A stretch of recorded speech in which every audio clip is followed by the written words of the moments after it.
అది సరే, నువ్వు మెడ అంటే గుర్తొచ్చింది. నువ్వు నీ తాలిబొట్టు తాకట్టు పెట్టి మీ అత్తయ్యకి డబ్బులు ఇస్తావే అనుకో. రేపు కామాక్షి అంటే ఇంట్లో డబ్బులు కనిపించకపోతే పోలీస్ కంప్లైంట్ చేస్తే నువ్వే ఏడుస్తావు కదా. దాన్నెలా మేనేజ్ చేస్తావు? ఆ పోయిన డబ్బులు తిరిగి వచ్చేస్తే మా అత్తయ్య కేసు ఎందుకు పెడుతుంది? ఇప్పుడు ఆ డబ్బులు ఎక్కడి నుంచి వస్తాయి? నేనే 2 లక్షలు తీసుకెళ్లి కామాక్షి ఆంటీకి ఇస్తాను. ఓహో, ఇప్పుడు ఆ డబ్బులు నువ్వే దొంగిలించాలని చెప్తావా? అలా చెప్తే నన్ను ఇంట్లో నుంచి పంపించేస్తారు. మరి ఏం చెప్పిస్తావు? నా దగ్గర ఒక ఐడియా ఉంది. కామాక్షి ఆంటీ ఇంటికి వెళ్తున్నాను, చెప్తా.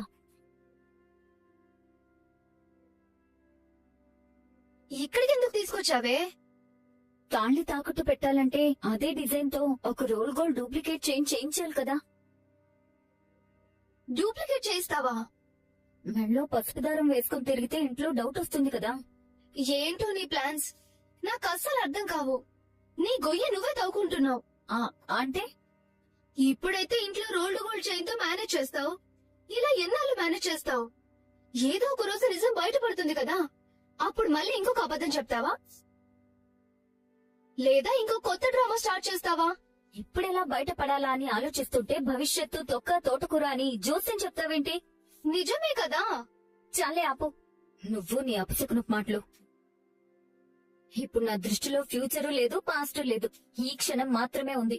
ఈ క్షణం నేను ఎలా బయటపడాలన్నదే నాకు ముఖ్యం. ఏమో, నాకు అనిపించింది చెప్తున్నాను. నువ్వు తప్పు మీద తప్పు చేసుకుంటూ వెళ్తున్నావు, అది నీ కూడా తెలుసు. వీలైనంత త్వరగా ఈ తప్పులు సరిదిద్దుకోకపోతే తర్వాత చాలా బాధపడతావు. నాకు లెక్చర్స్ అవసరం లేదు, సొల్యూషన్ ఉంటే చెప్పు. పద పోదాం. నువ్వు ఈ ఇంటికి వచ్చినప్పుడల్లా ఎవరో తరుముతున్నట్టు వస్తావు, దాక్కున్నట్టు కూర్చుంటావు, దొంగలా భయపడుతూ ఉంటావు. అయ్యో, నా ఉద్దేశం అది కాదు. బాగా కంగారు పడుతూ ఉంటావని చెప్తున్నాను. ఇప్పుడైనా కాస్త ప్రశాంతంగా కూర్చో. నీకోసం వేడివేడిగా టీ పెట్టి తీసుకొస్తా. ఆంటీ, నాకిప్పుడేం వద్దు. పోనీ భోజనం చేస్తావా? నాటుకోడి పులుసు, చేపల ఈగురు చేశాను. అయ్యో, నాకసలు ఆకలే లేదు. ఓహో, డైటింగ్ చేస్తున్నావా? అవునులే, బ్యూటీ పార్లర్ లో పనిచేసే బ్యూటీ పార్లర్ ఓనర్వి కదా. నువ్వు స్లిమ్ గా చూడచక్కగా కనపడితేనే కదా నీ దగ్గరకు వచ్చేవాళ్లు నీలా మారాలనుకునేది. సరే అమ్మా, కూర్చో కూర్చో కూర్చో. ఏంటమ్మా, ఈ మధ్య మా ఇంటికి బాగా వస్తున్నా? ఆంటీ మీద అంత ప్రేమ పెరిగిపోయిందా? మీతో ఒక చిన్న పనుండొచ్చానంటే. పనా? నేను ఈ వయసులో ఏం చేయగలనమ్మా? మార్కెట్కి వెళ్లి కూరగాయలు తెచ్చుకోవటం, ఆ పార్లర్కి వెళ్లి పాలు పెరుగు తెచ్చుకోవడం తప్ప ఏమీ చేయలేకపోతున్నాను. వయసు అయిపోతోంది కదా, అన్నీ మీ అంకుల్ గారే చూసుకుంటున్నారు. ఇంకా అంటే నేను చెప్పేది మీరు పూర్తిగా వింటారా? టీవీ యాంకర్లా మీరే మాట్లాడుతుంటారా? సరే సరే, చెప్పమ్మా. ఈ మధ్య నేను పదే పదే మీ ఇంటికి ఎందుకు వస్తున్నానో తెలుసా? నాకెప్పుడైనా ఎక్కువగా స్ట్రెస్ అనిపించినప్పుడు మిమ్మల్ని చూసినా, మీతో మాట్లాడినా, మీతో కాసేపు ఉన్నా ఆ స్ట్రెస్ అంతా తగ్గిపోతుంది. నిజం చెప్పాలంటే మీలో మా అమ్మని చూసుకుంటాను. నిజంగానా? మా పెళ్లైన కొత్తలో మీ అంకుల్ గారు కూడా నాలో వాళ్ళ అమ్మని చూసుకున్నాను అన్నారు. ఇప్పుడు నువ్వు అంటున్నావు. ఇలా మీ అందరికీ నాలో మీ అమ్మలు ఎందుకు కనిపిస్తున్నారో నాకు అర్థం కావటం లేదు. ఈవిడికి బిస్కెట్ వేద్దామని ఇక్కడికొస్తే ఈవిడేంటి నాకు మెంటల్ ఎక్కించేస్తుంది. మనల్ని ఎక్కువగా అభిమానించే వాళ్ళని చూసినప్పుడు మనకు అలాంటి ఫీలింగే కలుగుతుందంటే.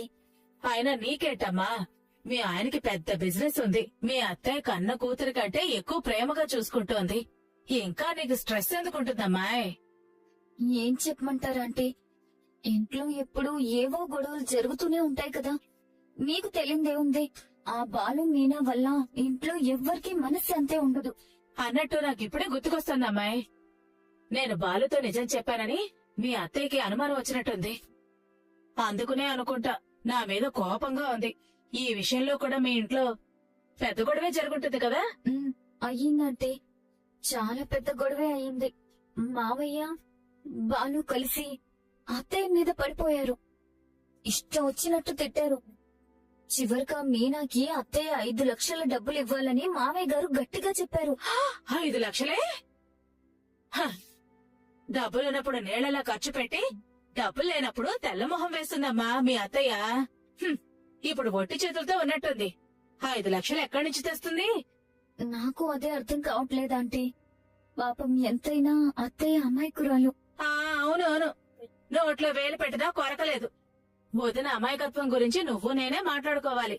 అందుకే అత్తయ్యకి నా వంతు సాయం చేద్దామని నేను ముందుకొచ్చాను. అంతేనమ్మా, నీలాంటి కోడళ్ళు ఉండటం వల్లే అలాంటి అత్తలు నెత్తి మీద తడిగుడ్డేసుకుని పడుకుంటున్నారు. ఇప్పుడు ఇంట్లో పరిస్థితులు చూస్తుంటే అత్తయ్య మామయ్య విడిపోతారేమోనని భయం వేస్తుంది. దానికి ఒక సొల్యూషన్ చూడాలని అనుకుంటున్నాను. అది మీతో మాట్లాడాలని ఇక్కడికి వచ్చానంటే. ప్రభాతి వదిన సమస్యని ఆ పరమశివుడు కూడా పరిష్కరించలేడు. మనిద్దరం మాత్రం ఏం చేయగలం అమ్మాయి? నా దగ్గర ఒక సొల్యూషన్ ఉందా ఆంటీ? ఏంటది?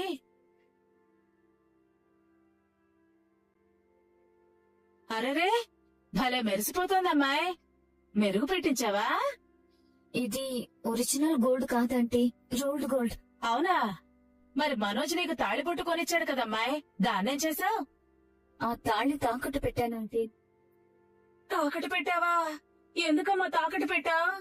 అత్తయ్యని కాపాడడానికి, వాళ్ళిద్దరి బంధాన్ని నిలబెట్టడానికి, ఆ కుటుంబం చల్లగా ఉండడానికి నాకిది తప్ప వేరే దారి కనపడలేదు. అందుకని నీ మంగళసూత్రాన్ని త్యాగం చేసి ఆ ఇల్లు మంగళప్రదంగా ఉండాలని కోరుకున్నావా? బంగారం దేవుందంటే బంగారం లాంటి అత్తయ్య దొరికారు నాకు. అందుకే ఆ తాళ్లు తాకట్టు పెట్టాను. నేను ఇప్పుడు మీకు 2 లక్షలు డబ్బిస్తాను.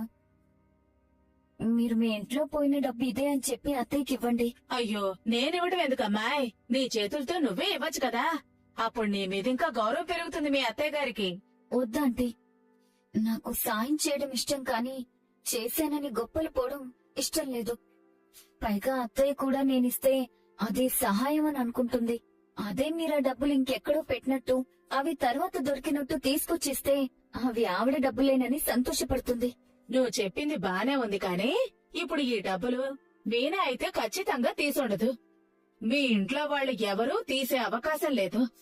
మరి ఆ పోలీస్ కంప్లైంట్ ఏదో ఇచ్చేయచ్చు కదా. లేదంటీ, ఇక డబ్బులు పోయిన తర్వాత నుంచి ఇంట్లో సమస్యలు మొదలయ్యాయి. పాపం మీనా మీద కూడా నిందలు పడ్డాయి. మీరు చెప్పిన మాటే నేను నమ్ముతున్నాను. మీనా ఖచ్చితంగా ఆ డబ్బులు కొట్టేసి ఉండదు. పోలీసులతో పెట్టుకొని లేనిపోని సమస్యలు కొని తెచ్చుకోకుండా ఈ డబ్బులే ఆ పోయిన డబ్బులుగా చెప్పి మీరు అత్తయ్యకి ఇచ్చేస్తే మీనా మీద ఉన్న నింద పోతుంది. అత్తయ్య మనసు కాస్త కుదుట పడుతుంది. శభాష్ రోహిణి, ఇప్పుడు నీ మీద మరింత గౌరవం పెరిగింది. ఇలాంటి కోడళ్లే కావాలి ఏ అత్తకైనా. నువ్వు కోడలుగా దొరకటం మా వదిన చేసుకున్న అదృష్టం తెలుసా? నాకన్నిటికంటే నా ఫ్యామిలీ ముఖ్యం ఆంటీ. ఇప్పుడే ఇవ్వకండి. నేనిక్కడి నుంచి వెళ్లిపోయాక ఒక అరగంట తర్వాత మీరు ఇంటికి రండి, అక్కడివ్వండి. వచ్చే జన్మంటూ ఉంటే నువ్వు నా కోడలుగా రావాలనుకుంటున్నాను రోహిణి. సరే ఆంటీ.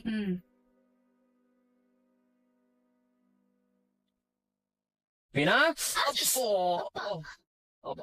అంత తొందర ఏంటి మీనా? పూలు డెలివరీ ఇవ్వాలండి. ఎందుకు మీనా కష్టపడటం? అదేంటండి, మనం కష్టాన్ని కదా నమ్ముకుని బతుకుతున్నాం.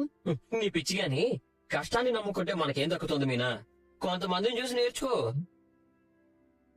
ఎవరో ఒకరి మీద తప్పుడు కేసు పెట్టావే అనుకో, తప్పులేదు. ఆ కేసు వాపస్ తీసుకోవడానికి లక్షల్లో ముట్ట చెప్తారు. నీకో సంగతి తెలుసా? ఎప్పుడో దొంగతనం చేసినా పర్లేదు, మనం ఇప్పుడు కూడా కేసు పెట్టొచ్చు. నీ నగరెత్తికెళ్ళిన తల్లి కొడుకుల మీద కేసు పెడదావా? రేయ్, ఆ డబ్బులు వాడు నెలలా నాకు ఇస్తూనే ఉన్నాడు. ముందు 2 లక్షలు కూడా ఇచ్చాడు. అయితే మాకేంటి, మేం కేసు పెట్టామంటే అదంతా చూడాల్సిన పని లేదు. అప్పుడు నువ్వు కేసు పెడతాను అంటే తీసుకునే వేరే వాళ్ళు ఎవ్వరూ లేరు. మరి నువ్వు కేసు పెడితే తీసుకున్న వాళ్ళు వేరే వాళ్ళ? మనోజ్ గాడు సగం డబ్బు తిరిగి ఇచ్చాడు. మా శివగాడు మొత్తం డబ్బులు తిరిగిచ్చాడు. అయినా నువ్వు కేసు పెట్టలా? నీకొక లా, మాకొక లా కేసులు ఉండవు.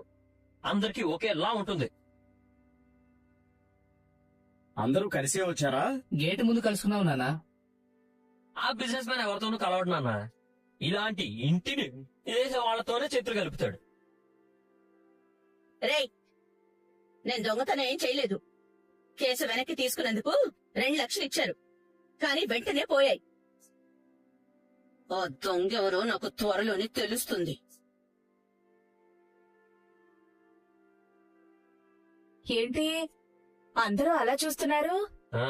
దొంగ ఎవరో తెలుస్తుందంటే నువ్వొచ్చావేంటత్తా? హా?